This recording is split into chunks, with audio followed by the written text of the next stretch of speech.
आप लोग। मैं हूं अभिषेक श्रीवास्तव। स्वागत करता हूं आप सभी का राइज इंडिया इनोवेशन एकेडमी में। अपना यूट्यूब हैंडल नेम है राइज इंडिया विथ राजा। और पहले हम कुछ क्लास कर चुके हैं पॉलिटी की, जिसमें हमने पहले से पढ़ लिया था। हम लोगों ने पहले समझा भारत का संविधान क्या है, फिर हमने प्रस्तावना समझी, फिर हमने आर्टिकल 1 से 4 तक समझ लिए थे कि भारत और उसके राज्य क्षेत्र क्या होते हैं। उसके बाद फिर हमने समझा कि अपने नागरिकता समझ ली हमने। फिर नागरिकता के बाद फिर हमने समझा फंडामेंटल राइट। फंडामेंटल राइट के बाद हमने डीपीएसपी समझ ली थी, जिसे हम भारत के नीति निषेध तत्व भी कहते हैं। ठीक है। उसके बाद हमने क्या समझा था, फंडामेंटल ड्यूटी समझ ली थी, याद है क्या मन ये। उसके बाद फिर हमने समझा था राष्ट्रपति। ठीक है। फिर हमने समझा उपराष्ट्रपति। और अब जो टॉपिक है वो टॉपिक है कि आगे आर्टिकल 72 से लेकर 78 तक हम पढ़ेंगे। इसमें कुछ आप समन्वय देखेंगे जो राष्ट्रपति, मंत्रिमंडल और प्रधानमंत्री के बीच हो रहा है, हम ये देखेंगे। ये जो टॉपिक चलेगा इसमें हम ये देखेंगे कि सबसे ज्यादा यहां से क्वेश्चन बनते हैं, हमेशा पूछा जाता है। आर्टिकल 72 पूछा जाने वाला सबसे ज्यादा क्वेश्चन है, आए दिन पूछता है। आयोग को कुछ विशेष प्रेम है इस क्वेश्चन से, ठीक है, हर बार पूछा गया है। और आप थोड़ा सा इस चीज को थोड़ा तसल्ली से सुनिएगा, ध्यान से सुनिए। एक एक आर्टिकल हम लोग शुरुआत करते हैं, एक एक को समझेंगे, विथ एग्जाम्पल समझेंगे। जो कुछ आपको ऐसा लगे कि नोट करना है, आप उसका साथ में नोट्स बनाते चलेंगे। डन। तो चलिए कॉपी पेन निकाल लीजिए, शुरुआत करते हैं। पहला है आर्टिकल 72। कौन सा है? आर्टिकल 72, 72।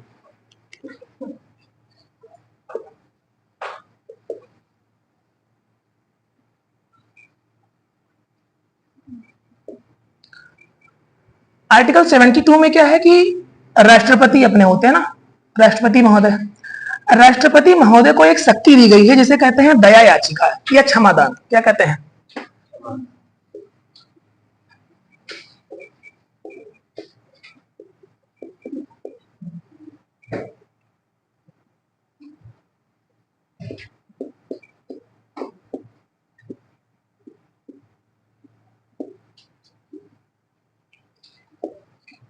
ठीक, इसी को कहते हैं क्षमादान। क्या कहते हैं?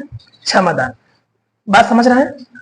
इसमें राष्ट्रपति को यह पावर है कि कुछ ऐसे अपराधी हैं जो कुछ विशेष सजा से युक्त है, उनको मिला हुआ है, तो उसको क्या कर सकते हैं? क्षमा दे सकते हैं।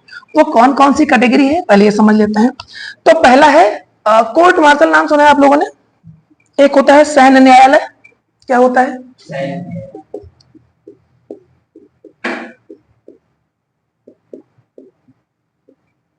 सैन्य न्यायालय। एक होता है केंद्र सरकार के जितने भी मामले होते हैं, जैसे केंद्र सरकार की कोई कार्यवाही की सख्ती से जुड़े मामले हैं, मतलब जिसके लोगों के पास, सिंपल सी बात है, लोग ना कानून तोड़ते हैं, क्रिमिनल गतिविधि में जाते हैं, तो उनको जेल होती है, जानते हैं आप। ठीक है। वो क्यों जेल होती है? क्योंकि उन्होंने कुछ कानून का उल्लंघन किया होगा। भाई हमारे कानून में चीज लिखी है कि ये चीज आपको करनी है, ये चीजें नहीं करनी है। जो नहीं करनी है उसमें क्या मिलेगा आपको? उसमें आपको कानून सजा देगा।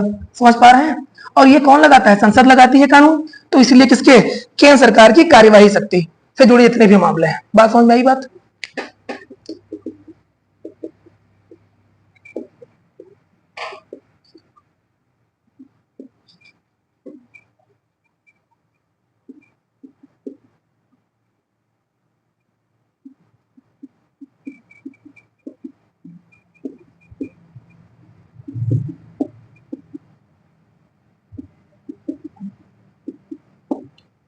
ठीक है। कार्यवाही से जुड़ी क्या होती है? शक्तियां होती हैं। तो जो शक्तियां हैं इनको आपको समझना है।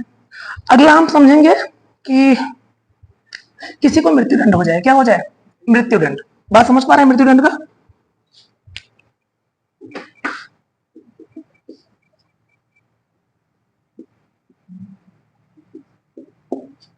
क्या हो जाए किसी को?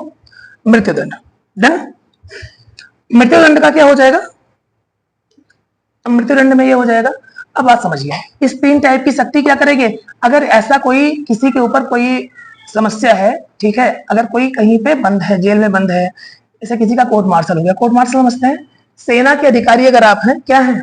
सेना के अधिकारी हैं, और सेना में आप उनकी लॉज हैं, जो उनके कानून हैं, अगर उनका उल्लंघन करते हैं तो आपको जो सजा देगी ना, वो सैन्य न्यायालय देगी, ना कि जुडिशरी हमारी आम न्यायालय। बात समझ पा रहे हैं? वो सैन्य न्यायालय खुद देती है। तो अगर सैन्य न्यायालय से जुड़ा कोई मामला है, मतलब कोई अगर सेना के व्यक्ति के ऊपर भी कोई मामला चल रहा है और उसे अगर क्षमा चाहिए, तो एक बार अर्जी कहाँ डाल सकता है? राष्ट्रपति के पास। बात समझ पा रहे हैं? अगर किसी को मृत्यु दंड हो गया है, क्या हो गया है? मृत्यु दंड हो गया है, तो वो कहाँ डाल सकता है? वो भी सीधा डाल सकता है कहाँ पे? राष्ट्रपति के पास, अपनी याचिका कि मुझे क्या दे दो? दया, नानी ना, क्षमा, दया। मतलब राष्ट्रपति महोदय मुझ पे क्या दिखाइए? दया दिखाइए, मुझे क्षमा कर दीजिए, ऐसा वो डाल सकता है। इसे मर्सी पिटीशन बोलते हैं। क्या बोलते हैं? मर्सी पिटीशन बोलते हैं। फाइनल। अगला समझिए, एक चीज और है। अभी आपको एक मुद्दा याद होगा, कसाब। याद है किसी को? कसाब नहीं याद है? 26/11 हमला में कसाब, 26/11 हमला हुआ था, ठीक है? हाँ, तो वहां पे क्या हुआ था कि कसाब नाम का आतंकवादी था, क्रिमिनल था, उसने भी क्या डाला था? मर्सी पिटीशन डाली थी। राजीव गांधी हमारे प्रधानमंत्री जी थे, उनकी भी हत्या हुई थी, उनके भी जो लोग थे उन्होंने क्या डाली थी? उन्होंने भी मर्सी पिटीशन डाली थी। कौन से लोगों ने? जिन पे उस हत्या का इल्जाम था और जिनको क्या हुई थी? सजा हुई थी। बात समझ पा रहे हैं? ये करते क्या है राष्ट्रपति? इनमें कुछ शब्द आता है जिसको हम समझ लें। एक होती है दया, ठीक है, क्षमादान। राष्ट्रपति या तो किसी को पूर्णतः क्या कर सकते हैं? क्षमा कर सकते हैं। पहला क्या होता है? दया, क्षमा। बात समझे? किसी को क्या कर सकते हैं? सीधा ये दया दिखा सकते हैं कि क्या कर दिया भाई, पूरा था, किसी का पूरा कोई सजा है, पूरी को सजा को ही माफ कर दिया कि जाओ आज से तुम भी माफ, और तुम्हारे ऊपर जो कानून लगा था वो भी खत्म। ये किसको पावर है? राष्ट्रपति को पावर है। फाइनल। अगला क्या है? किसी का रूपांतरण कर सकते हैं। रूपांतरण का मतलब क्या होता है? सजा, किसी को मान लीजिए कि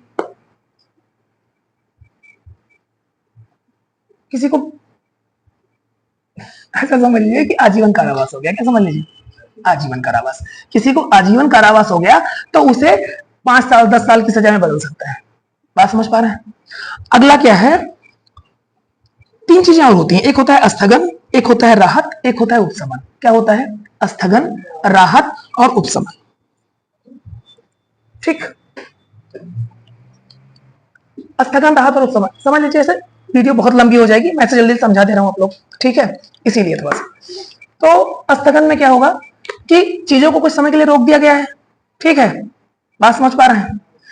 जैसे मान लो कोई महिला है, अब कोई महिला क्या हो सकती है? प्रेग्नेंट हो सकती है, तो वो अगर मर्सी पिटीशन दायर करे तो उसको भाई उसमें जैसे देखेंगे ना राष्ट्रपति, कुछ समय के लिए उसको छूट देंगे कि ये बच्चा आपका है, बच्चे को समस्या ना हो जाए, क्योंकि क्राइम मां ने किया है ना, बच्चे ने थोड़ी ना किया है। बात समझ पा रहे हैं? ठीक है, किसी को राहत दे सकते हैं, छूट दे सकते हैं, ये सारा करा। और सबसे बड़ी जो पावर राष्ट्रपति के पास है वो क्या है? क्षमादान की। फांसी से सीधा क्षमा कर सकते हैं। बात समझे? और दूसरी सबसे बड़ी शक्ति है सैन्य न्यायालय वाली। एक तो ये और एक तो ये, ठीक। हमारे यहाँ जब आगे चल के हम पढ़ेंगे राज्यपाल, क्या पढ़ेंगे? राज्यपाल। तो राज्यपाल को भी ये पावर है, लेकिन राज्यपाल के पास जो ये पावर है वो ये पावर उनको नहीं है, वो सैन्य न्यायालय को नहीं सुन सकता। बात समझ पा रहे हैं? दूसरा क्या? सॉरी, सैन्य न्यायालय नहीं सुन सकता, और ये मृत्युदंड को सीधा माफ नहीं कर सकता हो कि जाओ माफ कर दिया। बात समझे? बाकी सारे पावर उसके पास भी होते हैं, जो हमारे राज्यपाल महोदय होते हैं उनके पास भी सारे पावर होते हैं। डन? समझ में आ गया? अगला हम पढ़ेंगे क्या? आर्टिकल 73।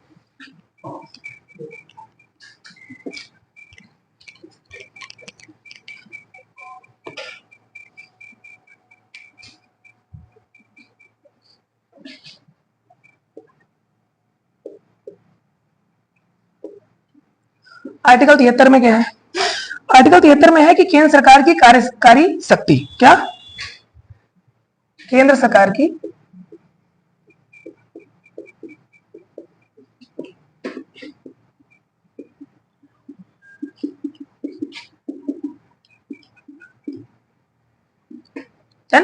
क्या है?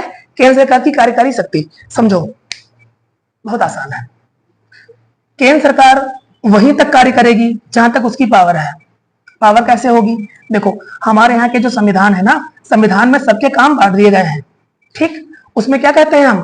केंद्र सूची। इसमें क्या आता है? केंद्र सूची, राज्य सूची और समवर्ती सूची। डन। केंद्र सूची, राज्य सूची, समवर्ती सूची। देखो केंद्र सूची में नाम से स्पष्ट है, इसमें कानून कौन बनाएगा? केंद्र बनाएगा, ऑब्वियसली केंद्र बनाएगा। नाम से स्पष्ट है, कौन बनाएगा?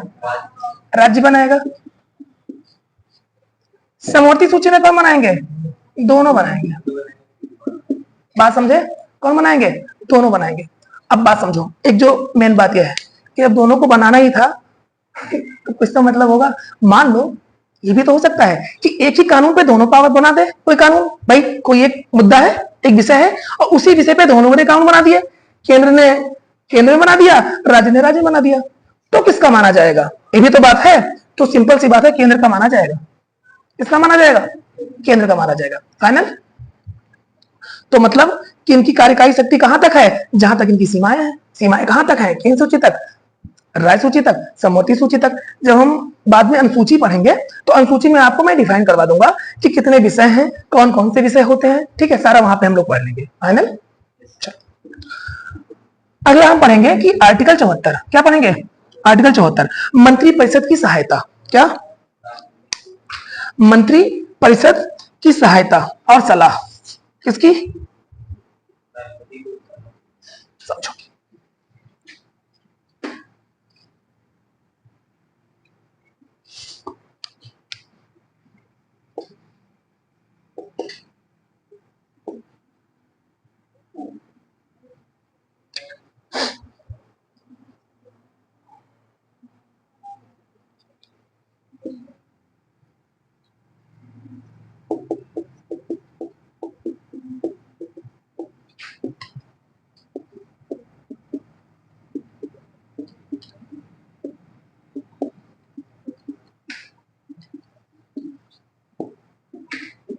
ठीक।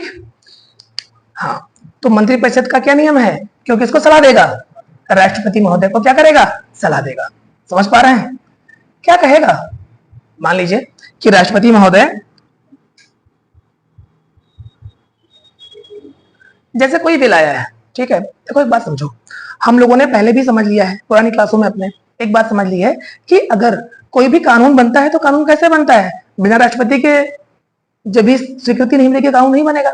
मान लो कि लोकसभा और राज्यसभा से कोई नियम गया, कोई कानून गया, और कानून कहां गया? लोकसभा में पास होगा, फिर राज्यसभा में पास होगा, फिर राष्ट्रपति महोदय के पास जाएगा, और राष्ट्रपति महोदय क्या कहेंगे कि मेरा मन नहीं कर रहा है थोड़ा इस पे साइन करने का, थोड़ा और विचार करो। बात समझ पा रहे हो? तो कोई बात नहीं, अगर राष्ट्रपति का मन नहीं करता एक बार देख लेंगे, देख लेते हैं। लेकिन अगर दोबारा उन्हें पास करके भेज दिया तो चुपचाप राष्ट्रपति महोदय को साइन कर ही देना है। बात समझ पा रहे हैं? उसमें दबाव नहीं लेना है। रीजन क्या है? क्योंकि ये जो भाई आप काम तो करेंगे, हेड तो आप हैं, लेकिन मेरी बिना सलाह के काम नहीं करेंगे। और मेरी कौन है? वो संसद नहीं है अपनी, मंत्री परिषद है। कौन सा है? सिंपल सी बात है, ऐसा क्यों बनाया गया है कि अपने यहाँ आप जानते हैं कि सरकार का मुखिया कौन है? प्रधानमंत्री जी होते हैं। प्रधानमंत्री जी होते हैं, सरकार के मुखिया होते हैं, सरकार के एक विशेष अंग होता है मंत्री परिषद। तो कानून तो उन्हीं को बनाना है ना। सरकार, देश हमारा किस राह पे जाएगा वो तो नियम वही बनाएंगे। संसद में बैठ के तो वही रूल कर रहे हैं। बात समझ पा रहे हैं ना आप?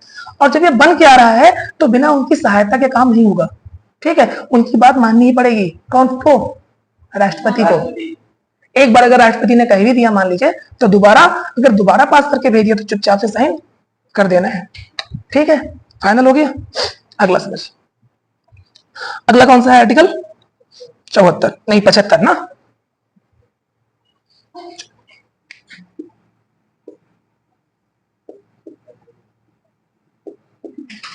इसमें क्या है? मंत्रियों की नियुक्ति और उत्तरदायित्व। क्या है?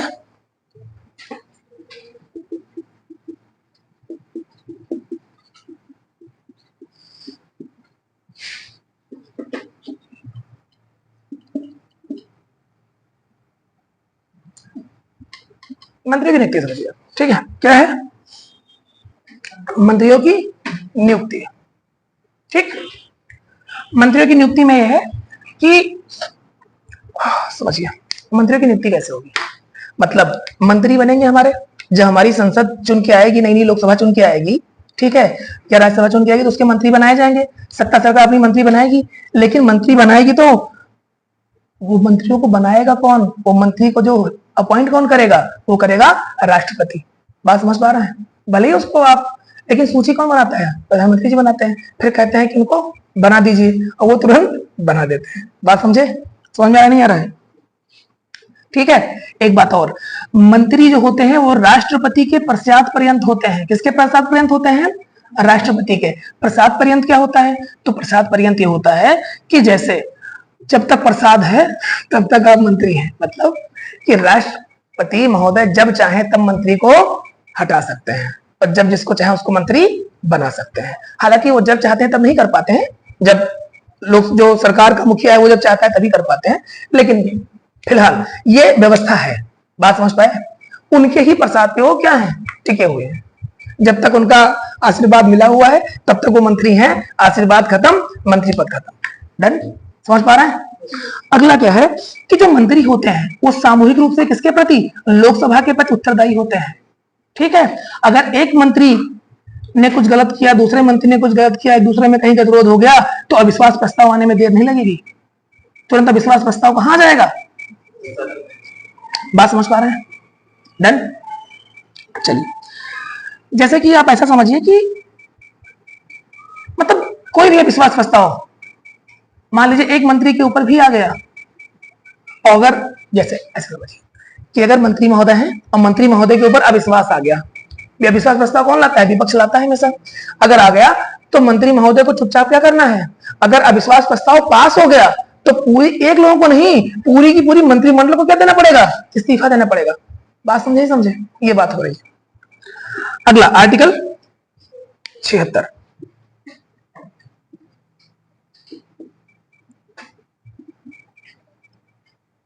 ये कौन है, महान्यायवादी।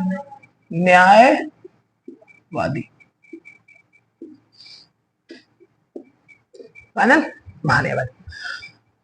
महान्यायवादी कौन होते हैं? महान्यायवादी होते हैं, पहली बात तो है समझिए कि ये भारत सरकार के वकील होते हैं। क्या होते हैं? बहुत आम भाषा में समझिए, ठीक है, कि भारत सरकार के वकील होते हैं। भारत सरकार को विधियों में राय देना, उनकी तरफ से कोई विधि, अगर कोई कानून है कोई वो, तो उसमें क्या उसकी मतलब अगर पूछे तो उनको न्यायविद है, समझ लीजिए भारत सरकार की क्या है, न्यायविद है, विशेषज्ञ है।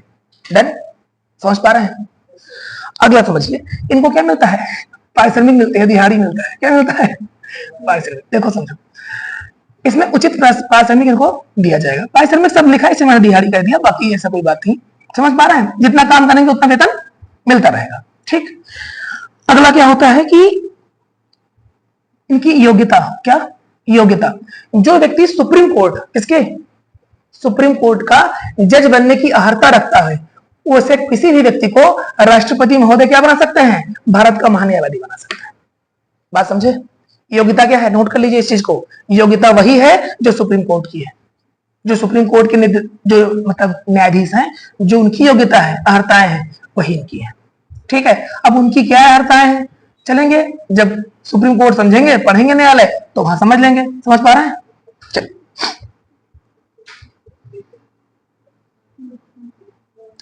और ये बात मैंने आपको बता ही दी कि ये क्या होता है, सर्वोच्च विधिक सलाहकार होता है। मैंने बताया ना अभी, क्या करेगा ये विधि जो कानून है उसकी सलाह देगा कि ये उचित है, ये उचित नहीं है। ठीक है, अगला क्या होता है, एक बात और जान लीजिए कि संसद के किसी भी सदन में जा सकता है, सदन के दोनों सदन, मतलब लोकसभा में भी राज्यसभा में, वहां जाके बैठ सकते हैं, भाग ले सकते हैं। ठीक है, लेकिन मत नहीं दे सकते। क्या नहीं कर सकते हैं? बात समझ पा रहे हैं? महान्यायवादी बैठ सकते हैं, भाग ले सकते हैं, वहां दोनों में उपस्थित हो सकते हैं, जहां चाहे वहां जा सकते हैं, लेकिन उसमें मतदान की स्थिति आ जाए तो मत नहीं दे पाएंगे। फाइनल हो गया? अगला पढ़िए आर्टिकल 77, भारत सरकार के कार्य क्या है, इधर दिख रहा है अभी,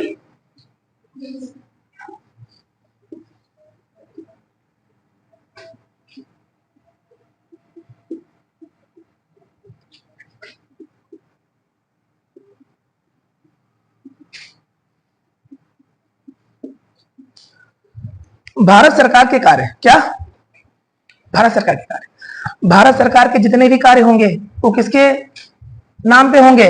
राष्ट्रपति के नाम पे होंगे। बात समझ पा रहे हैं कि नहीं समझ पा रहे हैं? जितने भी नियम बनाए जाएंगे, संचालन बनाया जाएगा, उस संचालन में सबसे आगे अग्रणी कौन खड़ा रहेगा? राष्ट्रपति खड़े रहेंगे। बात समझ पाए? सिंपल सी बात है कि अगर इसका एक एग्जाम्पल समझ लीजिए, उदाहरण समझ लीजिए कि अगर भारत सरकार कोई नोटिफिकेशन, कोई सूचना जारी करती है तो किसके नाम से जारी करेगी? राष्ट्रपति के नाम से। बात समझ पा रहे हैं? डन।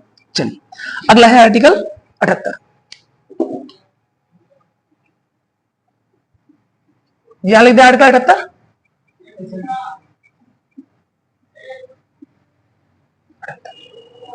आर्टिकल 78 में क्या है?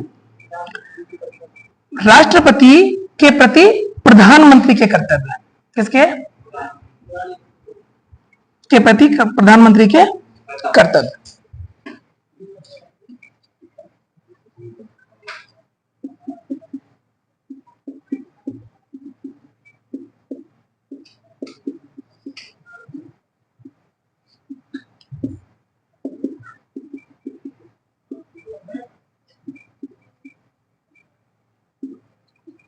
ठीक है, कर्तव्य समझिए।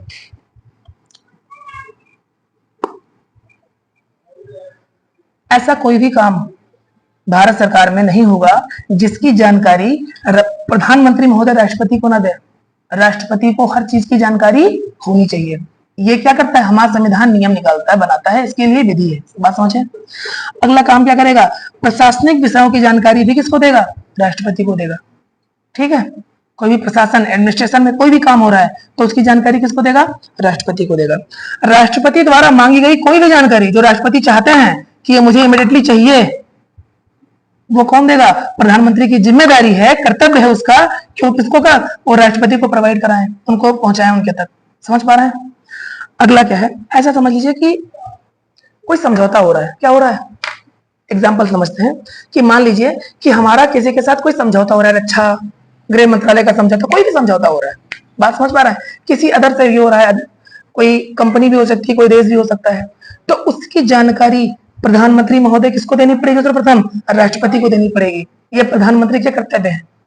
ठीक है, और यही आके राष्ट्रपति महोदय को बांध दिया गया है कि जब तक वो बताएंगे नहीं कर्तव्य, तब तक भाई मैं काम बताऊंगा तब तो आप पूरा करोगे, तब तो आगे उसको बढ़ाओगे। बात समझे? फाइनल।